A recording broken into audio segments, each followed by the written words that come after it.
Hello.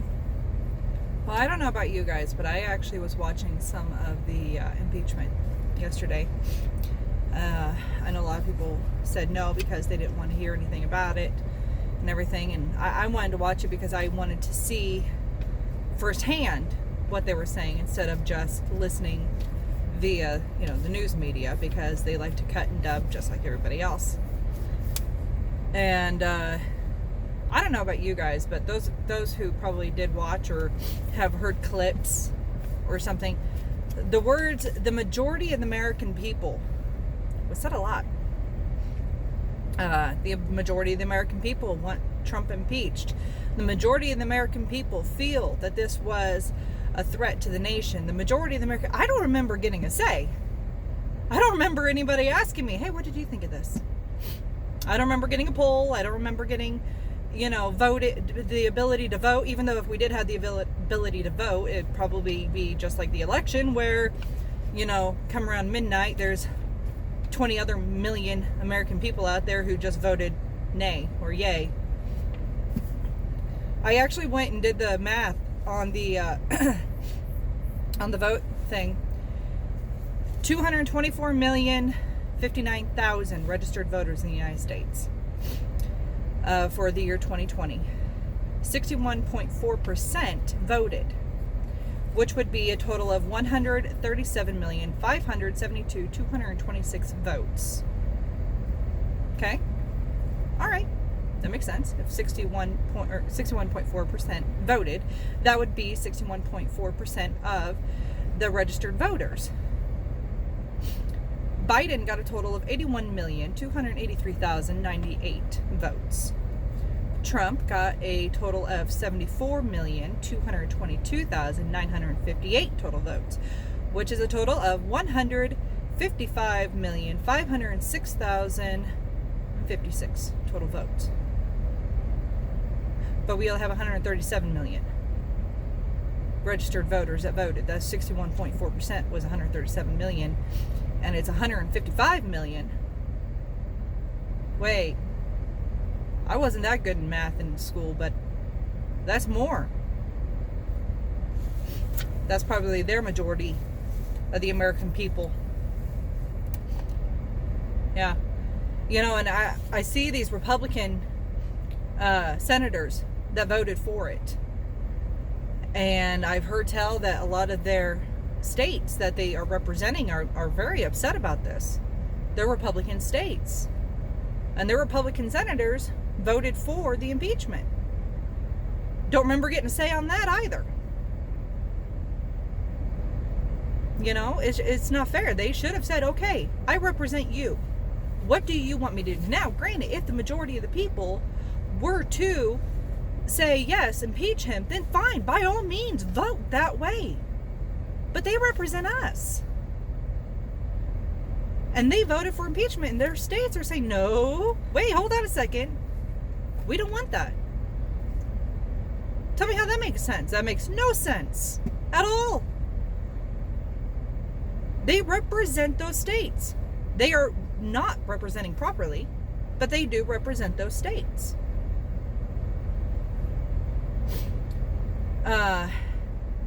One of the senators or House representatives, she is saying that Trump should be tried for murder charges because of the people that passed away on the 6th. That doesn't make sense.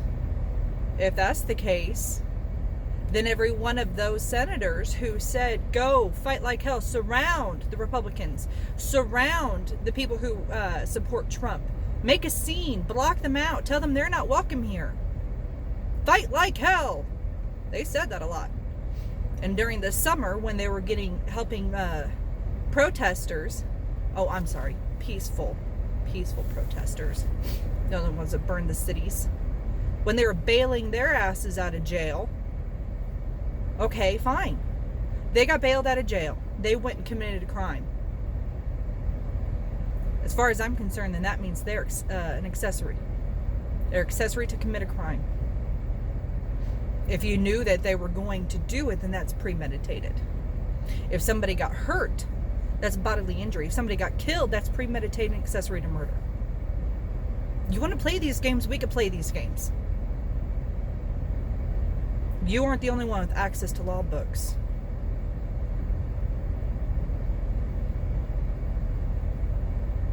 I am getting sick and tired of our voices being silenced by 500 plus people up there in that Capitol Hill who supposedly represent us. Well, they're doing a real piss poor job of it. Because as far as I'm concerned, my voice hasn't been heard. Nobody's asked me my opinion. Nobody's asked anybody anybody's opinion. I'm still trying to figure out who their majority of the American people are. Because I haven't seen any polls, I haven't been asked any questions. And neither has anybody else that I have spoken to.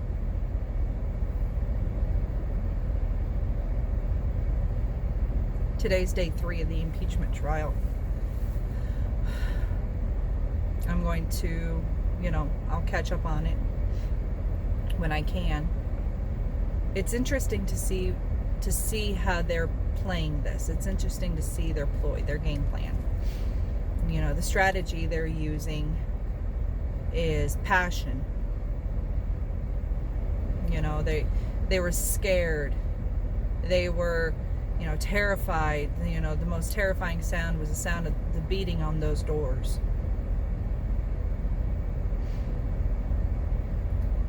And then I saw one right before they started playing it. It said, some of these images may be disturbing. If you don't feel like you can watch it, it may be disturbing. Maybe you might not want to watch it. Not for the weak-hearted. I can't remember the exact words they used, but I'm sitting here and I'm thinking to myself,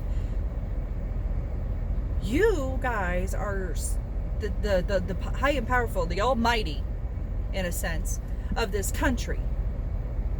I don't need a weak-stomached person who is going to be sitting there passing laws and making rules and passing judgment on civilians, military, anything. No, I need somebody who's strong. I need somebody with a backbone. I need somebody who's willing to stand up, who can look at the brutal and the gruesome images because they need to. Because that is something that needs to be done. And who can pass judgment with a steady hand and a clear mind. I don't need no weak-stomached person up there at a podium crying because they were scared. I've had jobs where I was scared and I still walked into them every day. The pounding on the doors that I heard probably would have terrified you more.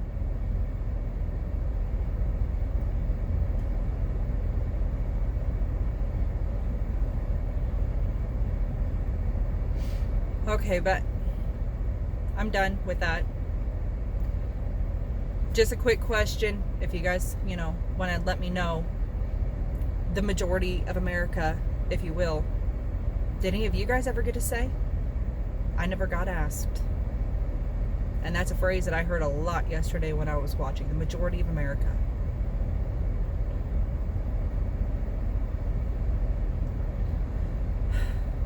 Stay well, be safe. I hope you find peace with yourself and your friends and your family and your neighbors and your community. God bless America. And remember, united we stand. We have to stand together. We have to continue to stand together.